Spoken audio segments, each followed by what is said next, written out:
day, everyone. My name is Judeline Palconipio Quinto, and I will be reporting about the gender and development budgeting. We will now have our agenda of the day. Number one is a legal framework, followed by God budgeting allocation requirements. Next is the God planning and budgeting processes. Next is the key features of the God budgeting system. Next is the key agencies and bodies involved in God budgeting, followed by examples of the God program. And last, we have the challenges in implementing God. Let us first know what is GAD budgeting system. So this program aims to integrate gender equality and women's empowerment into the country's national and local governance structure. So the system ensures that gender concerns are explicitly incorporated into the development process. So particularly through the allocation of public resources in the national and local budget. So the GAD budgeting system in the Philippines is part of the broader effort to implement the RA number 9710, or also known as the Magna Carta of Women, which was passed in 2009 to protect and promote the rights of every woman. Next, we have our legal framework. So, the GAD budgeting system in the Philippines operates under several laws, policies, and executive orders that collectively ensure gender equality is systematically integrated into public sector policies, budgets, and programs. So, the legal foundation includes Magna Carta of Women, or the RA 9710, and EO number 273, and other significant legislation. But I have included two in my legal framework as a report. Number one is the RA 9710. So this landmark law, passed in 2009, is a cornerstone of the Philippines commitment to gender equality. So it outlines various provisions to protect women's rights and guarantees that government budgets reflect gender consideration. The key aspects include: number one is mandated 5% budget allocation. So all national government agencies and LGUs are required to allocate at least 5% of their annual budget for GAD-related programs. So this ensures that financial resources are specifically allocated to address gender issues. Next, we have the gender equality principles. So the Magna Carta of Women integrates gender equality into all levels of government policy, ensuring that women's rights are promoted and protected. So it also mandates a gender responsive approach to development, addressing barriers women face in various areas like education, labor, health, and governance. Next, we have the provisions for marginalized women. So the law specifically addresses the needs of marginalized group of women, including indigenous women, rural women, women with disabilities, and women in conflict areas.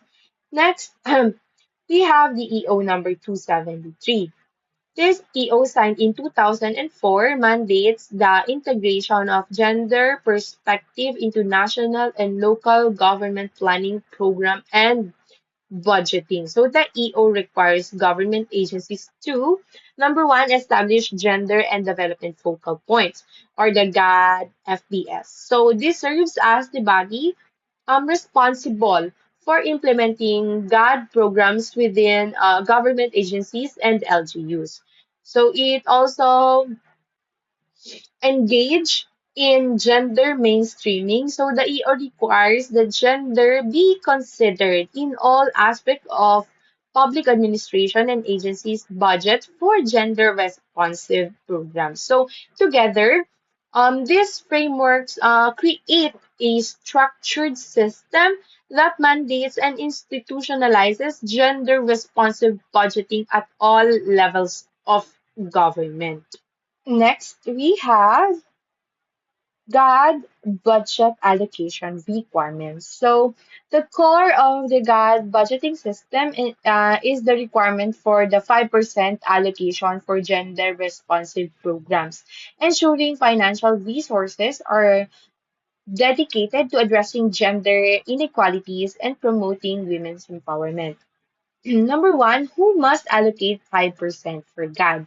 So both national government agencies and LGUs are required to allocate at least 5% of their total annual budget for GAD activities. So this includes the national government agencies like DOH, Department of Health, Department of Education, and Department of Social Welfare and Development. So these agencies play a key role in implementing programs that impact women's rights and empowerment. Next, we have the LGUs. So such as cities, municipalities, and actually provinces, mga probinsya, are actually equally mandated to allocate funds for GAD programs tailored to local contexts, such as gender responsive health services or women's entrepreneurship programs. Next, we have how is the GAD budget used? So,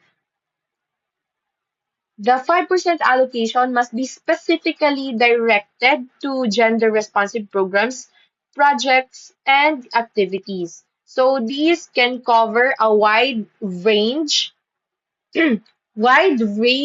of I'm sorry.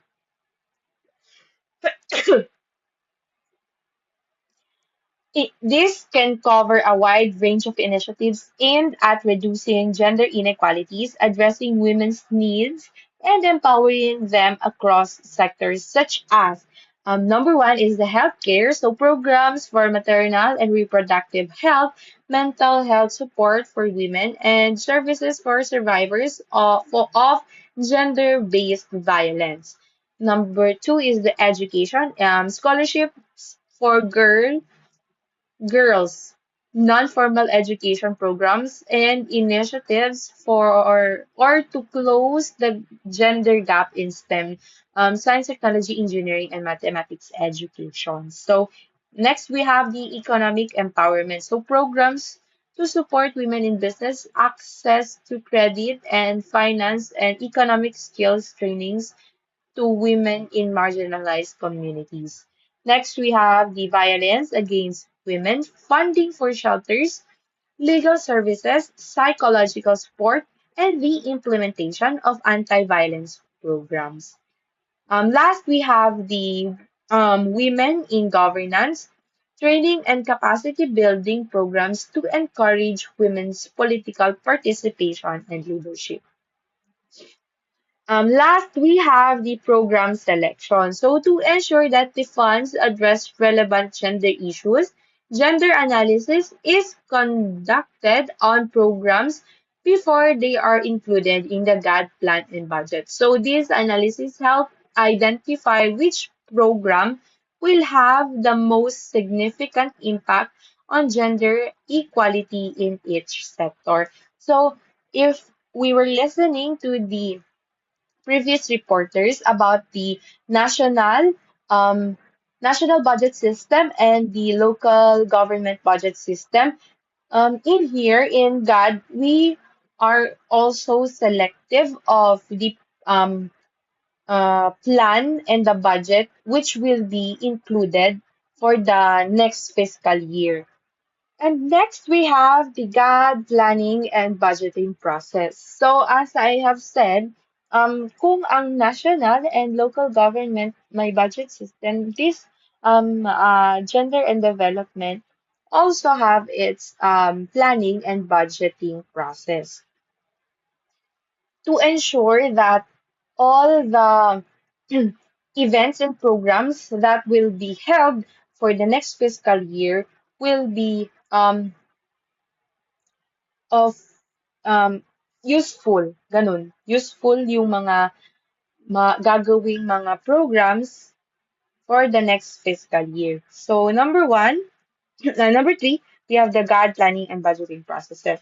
So the GAD budgeting process is a structured sequence of activities that ensures the allocation and utilization of resources are aligned with gender equality goals. So the process involves multiple steps ensuring accountability, transparency, and effective utilization of funds. Yun na nga, kailangan aligned pa rin yung mga programs and events which will be held next year must still be aligned with the mission and vision of the gender and development. So, um, development of GAD plans. So each agency or LGU must prepare a gender and development plan every fiscal year. So this plan details specific objectives and strategies aimed at addressing gender disparities. So for instance, a health department's GAD plan might focus on improving maternal health outcomes or reducing teenage pregnancy. Next, we have setting goals and objectives. So the GAD plan must include clear, measurable targets that outline the intended outcomes. So, such as increased access to reproductive health services for women or improve access to education for girls in rural areas. So, gender responsive activities. The plan also lists activities designed to achieve the goals such as awareness campaigns, training programs, advocacy for gender equality, and policy development. And lastly, we have the budgeting. So for each program or activity in the GAD plan, a budget is allocated. So the amount should be aligned with the total GAD allocation, ensuring that each identified activity receives adequate funding.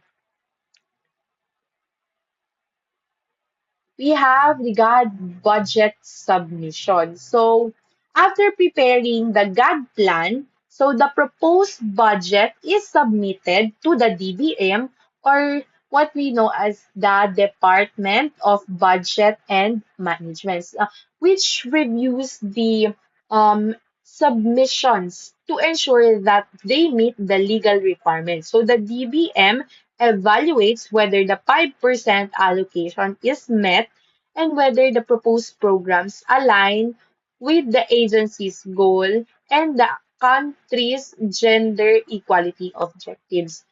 Next, if it is effective, so of each program and gender responsiveness of the planned activities.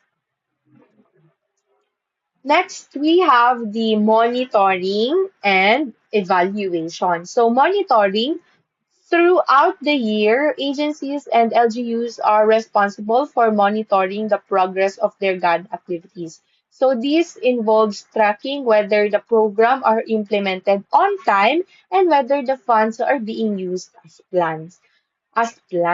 So next we have the reporting. At the end of the fiscal year, an annual GAD accomplishment report is submitted to the National Commission on Women. So this report details how the allocation budget was spent and whether the programs achieved their objectives.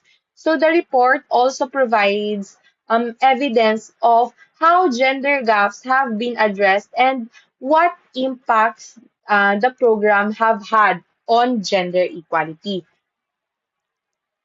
And lastly, we have the evaluation. So evaluation assesses the effectiveness and impact of the GAD programs. So are women's lives improving in areas like health, education, and economic opportunities? Are the gender disparities being reduced? The evaluation process helps adjust future plans and improve program effectiveness. Next, we have the key features of the GAD budgeting system. So the GAD budgeting system in the Philippines has several distinctive features that make it a mechanism for promoting gender equality. Number one, we have the gender responsive budgeting. So, gender responsive budgeting ensures that public funds are allocated to address gender inequalities and empower women. So, gender equality is considered in the budgeting process of all sectors such as health, education, transportation, and infrastructures. So, for example, in infrastructures projects, so the needs of women like safe public transportation or accessible public facilities are actually considered. Next, we have the gender analysis. So, in gender analysis, it is a crucial step in the GAD budgeting process. Why? Because it involves assessing how different groups, example, men, women, LGBTQIA++, or people indigenous peoples are affected by policies and programs. So, for instance, an analysis might reveal that women face barriers in accessing health care due to transportation issues or social stigma. So, in such cases, gender responsive interventions, mobile health clinics or women only healthcare facilities will be designed. Third, we have the inclusive participation. For guide programs to be truly responsive to the needs of women and marginalized groups, inclusive participation is essential. So this means that women, particularly those from marginalized groups, so must be involved in the decision making process. So this could be through consultation, community meetings, and women's organization providing input into program design and implementation.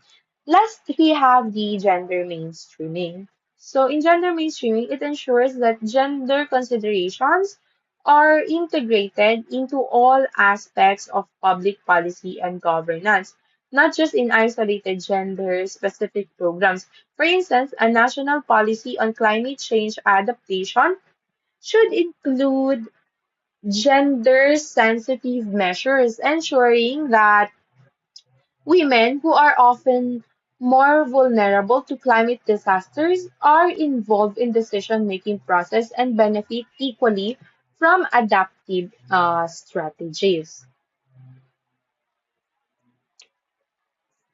So who are the key agencies and bodies involved in GAD budgeting? So there are three: the National Commission on Women, the DBM or the Department of Budget and Management, and last is the Gender and Development Focal Point System. So several agencies play a key role in overseeing and supporting the implementation of the GAD budgeting system.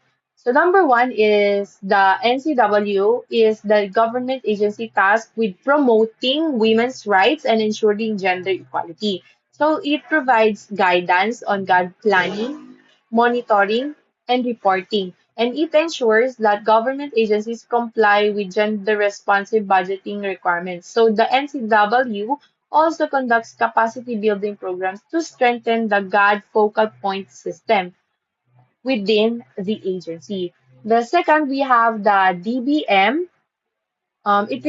They are responsible for reviewing and approving the GAD budgets. So it ensures that agencies submit gender responsive budgets as part of their annual budget proposal. So it also provides technical assistance and guidance on how to effectively allocate funds for GAD programs.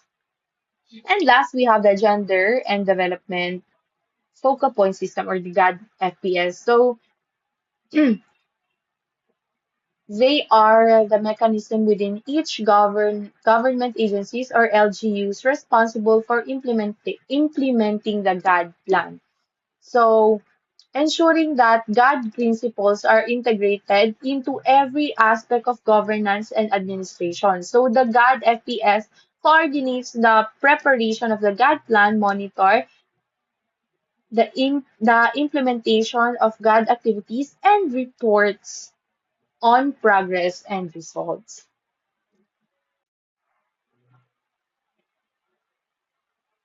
Here are the examples of successful God programs in the Philippines. To demonstrate the success of God budgeting, several notable programs have been implemented. So, number one is violence against women programs. So funds allocated for vow prevention and support services have funded the construction of shelters for survivors, legal aid services, and psychological support programs. For example, the Philippine Commission on Women has led efforts to increase support system for survivors of domestic violence. Second, we have women's economic empowerment. So, microfinance programs aimed at women in rural areas have provided loans for small business and livelihood projects, boosting women's economic independence. Next, we have training programs on entrepreneurship, leadership, and financial literacy help women participate more actively in the formal economy. Last, we have the maternal and reproductive health. So, programs designed to improve maternal health care have been supported by the GOD budget, including the provision of family planning services and access to skilled birth attendants. So these programs have contributed to a decline in maternal mortality rates in some provinces. And last, we have the challenges in implementing God budget budgeting. So despite significant strides made in gender equality and gender requirements for God budgeting, several challenges persist in the implementation of this system. So number one is the lack of God expertise. So many government agencies still lack staff with the necessary knowledge and expertise in gender analysis and gender responsive budgeting.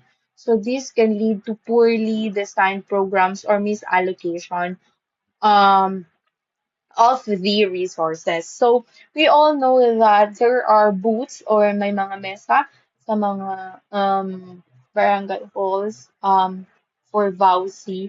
But minsan mesa lang nandun at saka chair. Walang tao, they are understaffed or minsan kung meron man, they are not um, hindi sila ganun ka-expert on the matter of violence against women. Next, we have the insufficient gender disintegrated data. So, a major barrier to effective God budgeting is the lack of gender disintegrated data. So, gender analysis requires data that differentiates between men and women and other gender identities to understand how different groups are affected by policies and programs. So the absence of such data often hinders the ability to accurately assess needs and plan effective interventions. Third is we have overlapping of priorities. So in some cases, gender programs may be seen as secondary to other pressing development goals. So this can result in the underfunding of gender responsive programs or the misallocation of the funds. So in some agencies or LGUs, gender issues may not be prioritized. So reducing the impact of the 5% GAD budget allocation. So last challenge is we have the resistance to change. So in some cases, gender programs may be seen as secondary to other pressing developmental goals. So this can result in the underfunding of gender responsive programs or the misallocation of funds.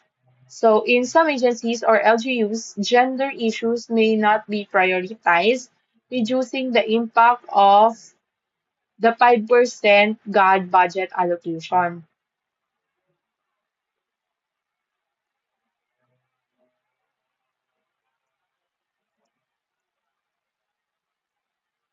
And last, we have the resistance to change. So there may be institutional or political resistance to implementing that gender equality initiatives. So some policymakers may view GAD activities as non-essential or as a diversion from more traditional developmental goals. So overcoming this resistance requires continuous advocacy, education, and as evidence of the positive impact of gender responsive programs on overall national development.